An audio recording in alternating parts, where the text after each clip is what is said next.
Hey, this video is basically on the Hellman-Feynman theorem. Now, first in this video,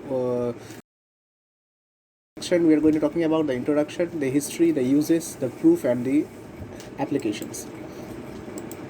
So, for the introduction, the Hellman-Feynman theorem states that if a non-degenerate or degenerate, if the wave function is a good combination of those degenerate eigenfunctions, energy eigenvalue and the corresponding eigenfunction of a Hamiltonian depends on a parameter, say lambda.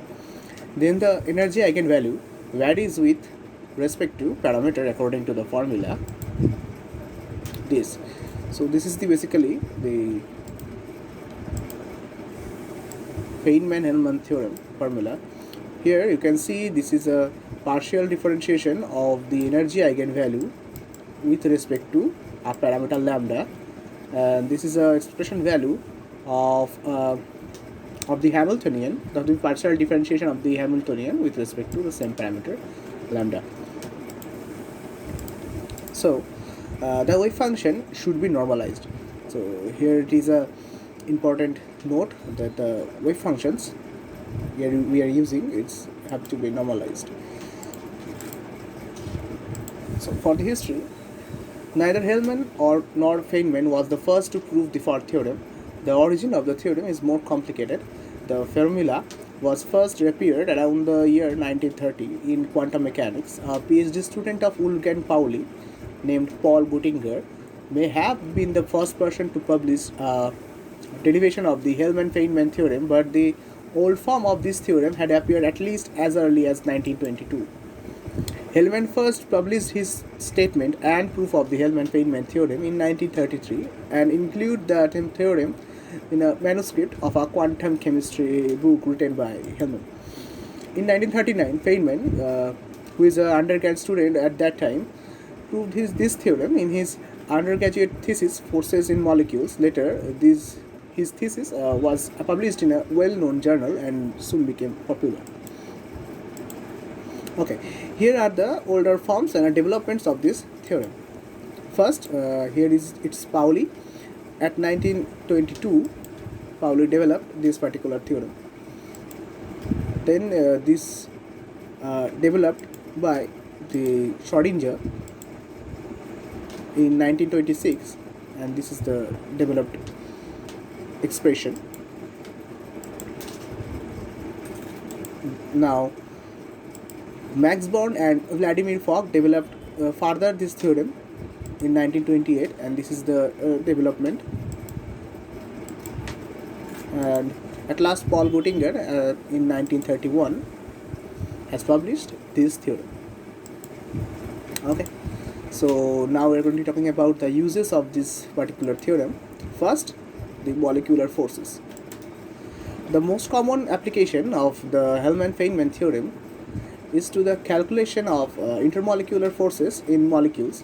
This allows for the calculation of equilibrium geometries, the nuclear coordinates, where the forces acting upon the nuclei due to the electron and other nuclei vanish. But in this video, I am not going to talk about this particular molecular forces. So next is the expectation values.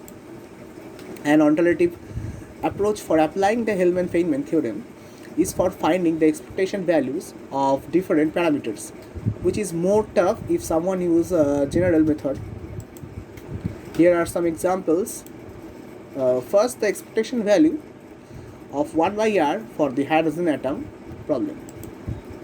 Second, the expectation value of the potential and kinetic energy for the harmonic oscillator problem. So now here we are going to show the proof of this particular Feynman-Feynman theorem. Let En lambda and psi n lambda be the eigenvalues and eigenfunctions of the Hamiltonian H, which depends on a parameter lambda. Well, lambda is a parameter, example the mass, charge, distance, or any constants, etc. The wave function should be normalized so that the inner product of the wave function gives us 1. For degenerate eigenfunctions, the eigenfunction of the Hamiltonian should be a good combination of those degenerate eigenfunctions. So let's take a twofold degenerate eigenfunction. Psi A0 and psi B0 are twofold degenerate wave functions. So the combination should be psi equal to alpha psi A0 plus beta psi B0, where alpha and beta are two constants. So if the states are degenerate, then to apply the Hellman-Feynman theorem, the state should satisfy this particular form. If there are more degeneracies or higher degeneracies, then you can write some constants, add some constants and multiplication with those wave functions. Okay.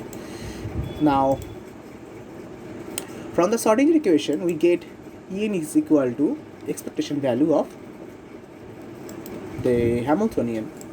Now, to prove this theorem, let's you can easily show that the Hamiltonian applied on the Kate psi n gives us En psi n. Now En is a constant, so I can write it out of the inner product, and the inner product of psi n and psi n gives us 1, as I told you earlier. So now, by differentiating with respect to lambda both sides, we get this differentiating with respect to lambda, and okay. So here, if we are going to use the normal multiplication method for the differentiation, so first we are going to differentiate psi n, this psi n with respect to lambda here, write it these two terms normal, then write psi n normal and differentiate h with respect to lambda as normal, the normal product rule, and at last the differentiation of this psi n. Okay. So here, as you can see, the Schrodinger equation states that the Hamiltonian applied on Kate psi n gives us the energy eigenvalue, corresponding energy eigenvalue, and the Kate psi n. Same, the Hamiltonian applied on bra psi n gives the corresponding energy eigenvalue En and the bra psi n. So H applied on psi n gives us En, and if as this is a constant, so I write it out of this bracket notation. Same here, H applied on bra psi n, we get En bra psi n, so as En a constant, so here also I write it out of the inner product. Okay, so now, okay, so here I show the differentiation, partial differentiation of the inner product of psi n with respect to lambda. By applying the normal product rule of the differentiation, we get that the differentiation of psi n with respect to first lambda, and then normal psi n, and then psi n, and differentiation of psi n with respect to lambda. This is the normal product rule of the differentiation. So if we take common En and write these two terms,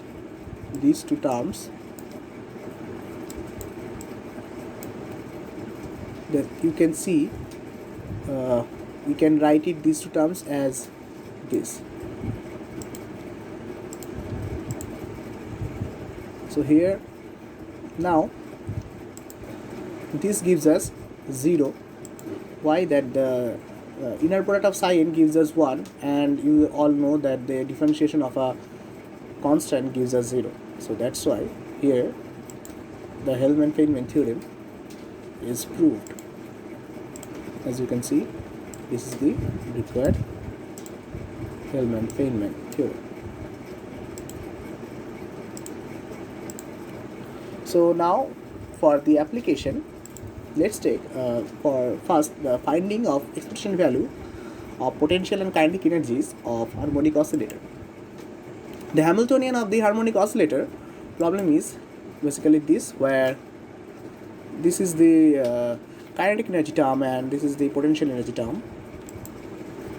and the energy eigenvalue is n plus half of h cat omega. So to find the expectation value of for the potential energy, let's take lambda is equal to omega, and now from the Feynman-Fellman theorem we get differentiation of En with respect to omega, and same expectation value of the differentiation of partial differentiation of the Hamiltonian with respect to omega. Now if we go further, now here I write the whole expression for the Hamiltonian inside the differentiation. As you can see that the differentiation is basically with respect to omega, and in kinetic energy term there is no omega dependent term. The omega dependent term is only present in the potential energy term. So this differentiation omega differentiation the kinetic energy with respect to omega gives us only 0, and this gives us twice omega m x squared. So here so these two are cancelled out,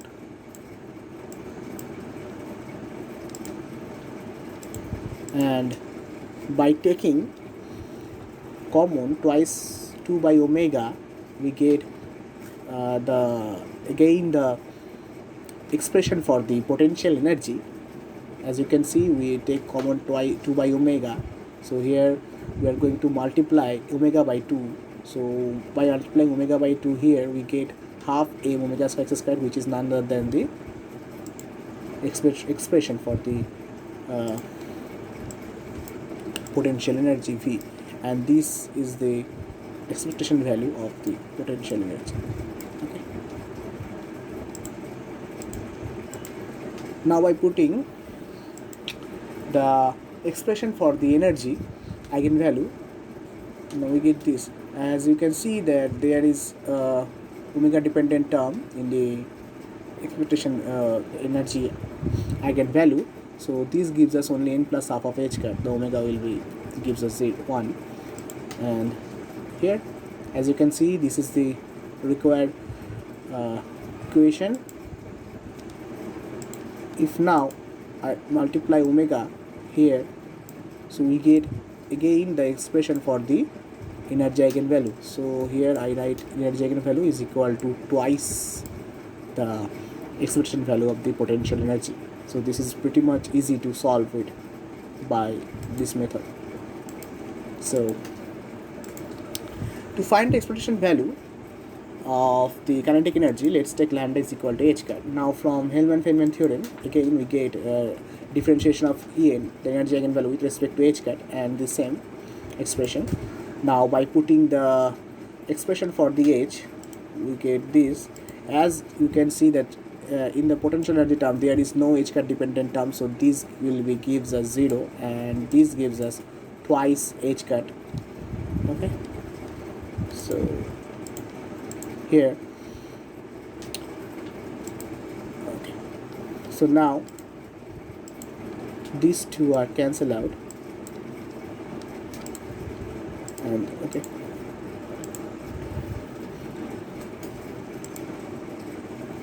so by taking common twice 2 by h cat, we have to multiply here h cat by 2, and again by multiplying h cat by 2 we get the expression for the kinetic energy of the harmonic oscillator problem. So this is the basically the expectation value of T.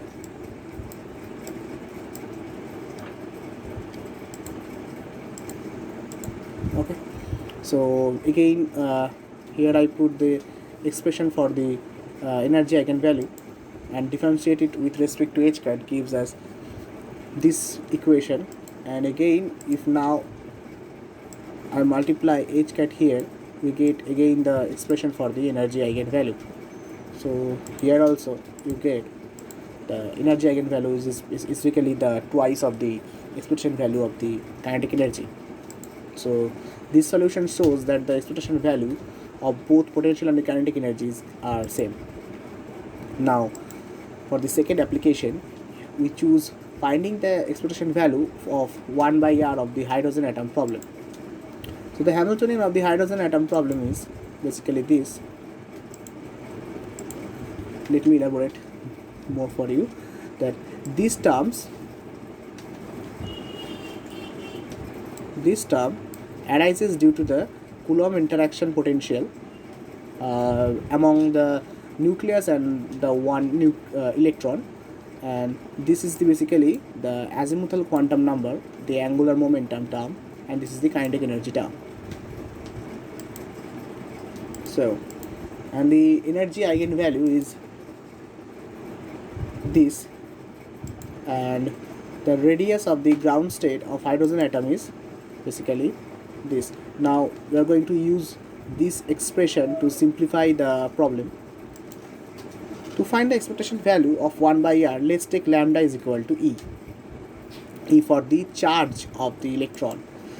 Now from the Feynman-Hellman theorem we get this expression, the differentiation of energy eigenvalue with respect to E, and the same as similar. So here I write the expression for the Hamiltonian. As you can see that there is no term dependent on E in the kinetic energy term and the azimuthal or the angular momentum term. The only E dependent term is present in the Coulomb interaction potential term. So by differentiating these two terms with respect to E gives us 0, and this gives us twice E minus twice E by 4 pi epsilon naught into 1 by r. So here, now these are basically constants, so I can write it out of the bracket notation, and this gives us the expectation value of 1 by r. So here I use the expression for A to simplify the problem further. Now here I write the expression for the energy eigenvalue.